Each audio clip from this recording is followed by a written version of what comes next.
Turns out that according to most metrics, Luka isn't a bad defender. He's actually average.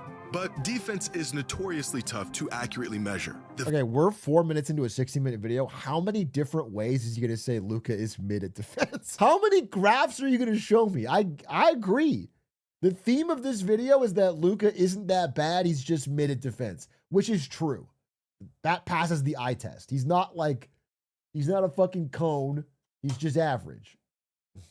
Vast disparity in rankings and results across these different metrics proves that we still haven't figured out how to quantify defense all that well. When one metric says you're worse than most and another says you're well above average, it's tough to tell which one is accurate. But it does give us a decent snapshot of Luka's defensive impact. Give me another chart. One more chart. Which is average. If we chart the top 100 players in the league this season according to their average ranking in league percentile among these catch-all offensive and defensive metrics, then we could get a good idea of who is great on offense, who is great on defense, and who is great on both ends. Up here are the defensive liability offensive juggernauts: Jalen Brunson, James Harden, Michael Porter Jr., Trae Young, Jamal Murray. Over here are players who provide most of their value through defense without much offense: Gobert, Asar Thompson, Cason Wallace, Isaiah Stewart. And all the way up here are the best two-way players in the league: Giannis, Wemby, Chet, Derek White, Jalen Suggs, and Shai Gilgeous-Alexander, who ranks in the 99th percentile on offense. They don't mention that he's Canadian, though.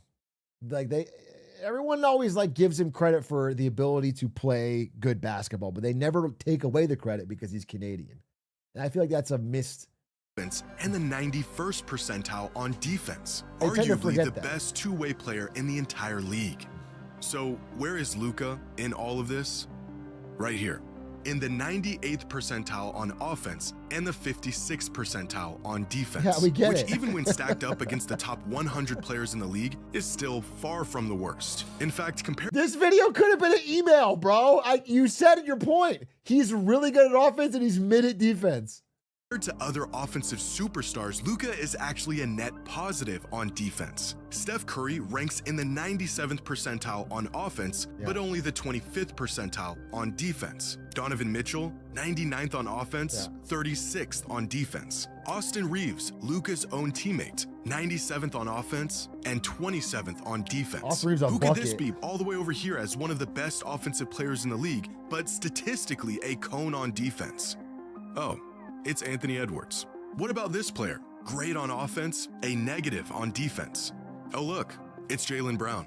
Despite the reputation he's built for himself and defensive efforts that are at times completely inexcusable, by all accounts, Luka Doncic is not a bad defender. He's painfully average. This, however, has not stopped teams from hunting Luka just about every chance they get. So far this season, Luka ranks 7th. Yeah, but they hunt him to get him tired, bro, more than anything. It's not because he's the worst defender. It's because they just get him fucking tired. They pick him up full court. They blitz him.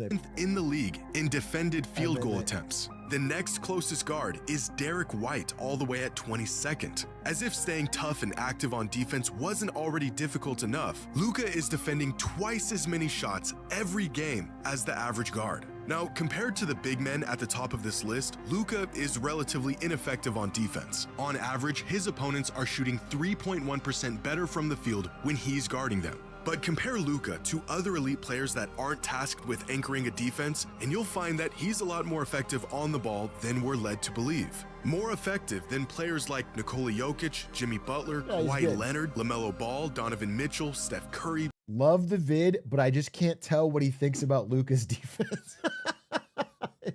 He's just not being clear. I wish he would tell me whether or not his defense is middling and his offense is great. Jalen Brunson and 117 other players, to be exact. One more graph would do it. This season, when Luka is on the court, the Lakers give up 118.7 points per 100 possessions. When he's off the court, they give up 118 points per 100 possessions. A difference that is negligible. Compare Luka's neutral impact on defense to the top 15 offensive generators in the league, the players who generate the most points per game through scoring and assists, and Luka is, you guessed it, average. As expected, the best offensive players in the league are usually not all that great on defense. The larger a player's offensive burden is, the less they're asked to do or even have the energy for on defense. According to Cleaning the Glass, among the 15 most impactful offensive players in the league, only 6 of them have teams that perform better on defense when they're on the court versus when they're not. with Luka right in the middle at 7th, and some of these teams completely struggling on defense when their star is on the court. The Timberwolves and Clippers are nearly 10 points worse on defense per 100 possessions, with Ant and Harden on the floor. Jalen Brunson is literally the worst defender in the league, with the Knicks nearly 13 points worse on defense when he's on the floor. That is really funny. In a world where there are numerous players around the league that do far less on offense while also doing less on defense, Luka is one of a few players that gets heavily scrutinized for it.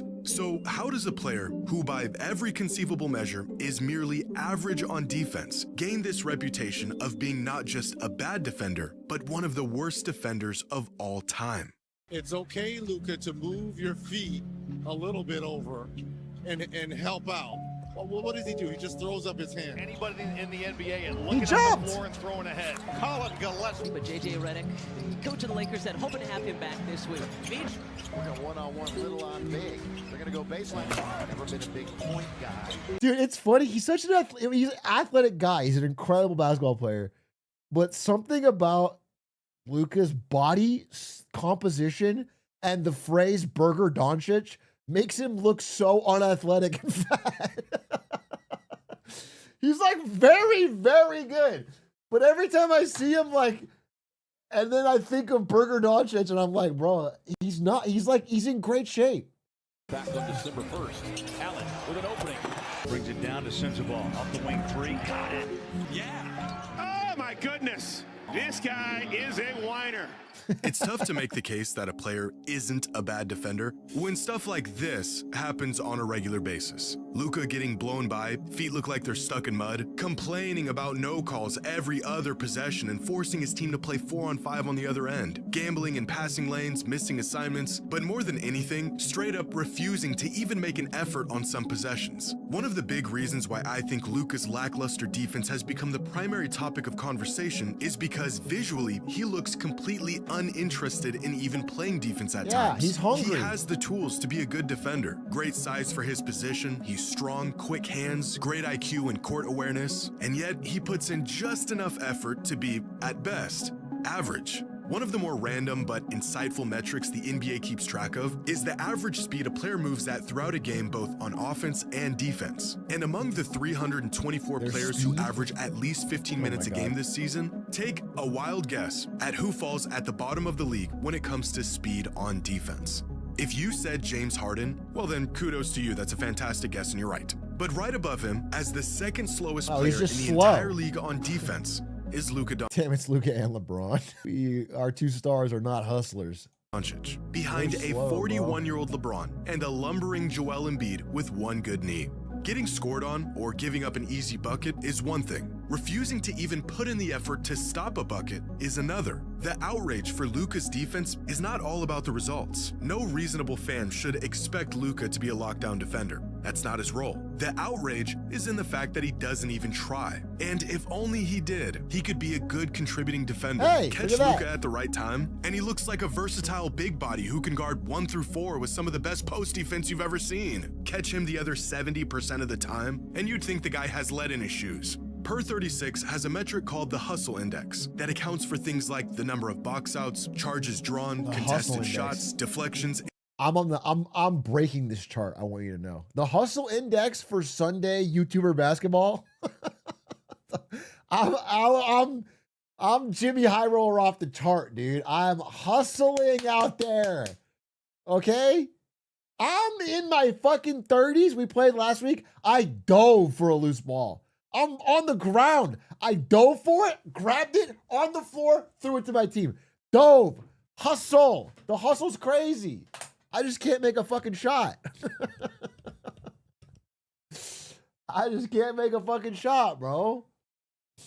And other factors to measure a player's hustle throughout a game. Luka Doncic ranks 187th out of the 250 qualifying players. But Luka's lack of effort on defense may be just as overstated as his effectiveness on defense, because ranked right below him on the hustle index is Shai Gilgeous-Alexander, and Zubats, and Giannis, and Cam Johnson, Lou Dort, Stephon Castle, and other players who clearly put in effort on the defensive end of the court. For every clip you see of Luka being a cone on defense, there's about 10 possessions they won't show you of him playing sound, high-energy, disciplined defense. As much as we'd like to see the stars of our league not only have the ability, but also the drive to be elite on both ends of the floor, the reality is Luka's defensive mediocrity has more to do with his role on the court than it does his actual ability or willingness to be elite on that side of the floor.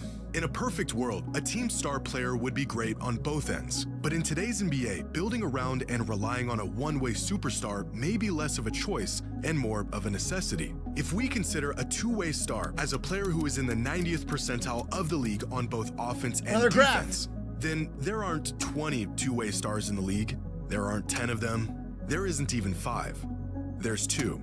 2 players in the entire league that are true two-way stars. But what if we widen our scope of elite two-way players to at least the 80th percentile league-wide on both ends of the floor? Well, then there's still only 9 players who meet those requirements. 450 players in the NBA, 9 of them who you could consider to be great on both offense and defense. Demanding that an offensive mastermind also be more than just okay on. There's this guy in our Sunday basketball. His name's Theo. He's like 6'5". Nobody can make a layup around him. He just stands under the rim and blocks everything. and he can shoot 3 decently well. No one can shoot great. He's two-way. He's a two-way superstar. He's goated, bro. Theo breaks our game.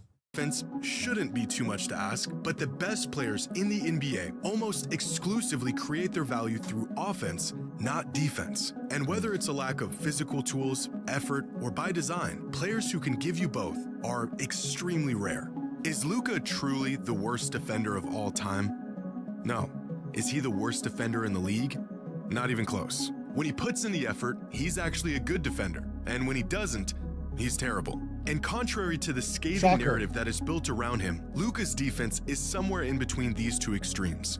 Not great, not bad, but merely average. I get it. And just like every other defensively mediocre star in the NBA who doesn't receive nearly the amount of criticism he does, as long as he remains just okay on defense, what he brings on the offensive end almost always makes up for what he lacks defensively.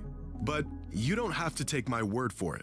Here are the top 100 players in the league, charted according to the number of points they generate on offense minus the points they give up on defense. Here we go. For example, if a player creates 30 points a game, but they give up 15 points on the defensive end, they would be a plus 15 on this chart. Unlike most net ratings, this gives us a look at a player's total impact based on individual performance and matchups, as opposed to the impact they had on their team's performance. And among these players, you'll find some great defenders. Chet Holmgren, Jalen Duren, Bam Adebayo, Derek White. But because of the inherent value of great offense, the closer you get to the top of this list, the more you'll begin to see the offensive-heavy players. Peyton Pritchard, MPJ, Banchero. They give up more than you'd like on defense, but their offense still makes them a large net positive in the end. Despite giving up 16 points a game on defense, Austin Reeves generates nearly 43 points a game, making him a plus 26.7. James Harden generates over 45 points a game and only gives up about 13.5 on defense. That's everybody, right? At the top are the players who create the largest surplus of points in the entire league. Nikola Jokic, who gives up the most points per game in the entire league, but is also the greatest offensive engine of all time. Cade Cunningham, who generates nearly 50 points a night while only giving up about 15. Luka's not even on and here. Shai Gilgeous-Alexander, who has a sizable gap on everyone as the MVP frontrunner and one of the best two-way players in the league. Where does the liability himself, Luka Doncic, stack up in all of this? He's right here, creating so much offense that you'll take his average defense every single time. Oh my God, he gets there, bro. He always gets there. That's my GOAT, bro. What else can you say? What else can you say? That's why we're Luka fans, all of us.